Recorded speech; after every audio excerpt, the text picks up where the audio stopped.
Est-ce que vous croyez que l'assurance vie sur une hypothèque conjointe devrait être obligatoire?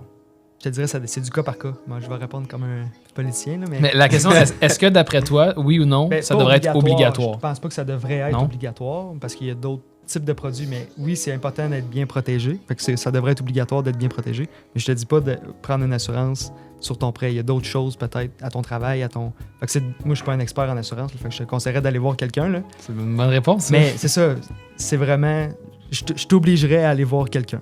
Ça serait ça ma réponse. OK. Moi, je pense que oui, c'est un peu la raison pourquoi j'ai sorti cette question-là, parce que je trouve que c'est un sujet qui n'est pas assez abordé. Souvent, on va parler d'assurance vie, puis on va parler d'hypothèque, mais de manière assez très séparée.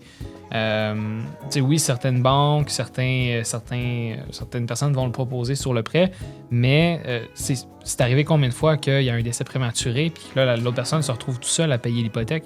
Sauf que quand on achète une maison, c'est pas notre première préoccupation. On pense pas, OK, bon, mais il faut que je pense à l'assurance vie qui va couvrir le montant.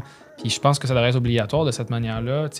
Même si ça devrait être obligatoire d'avoir une assurance vie qui couvre 10% du prêt, ou etc., au moins que ça soit obligatoire d'avoir un assurance vie qui couvre une certaine partie. D'avoir quelque chose.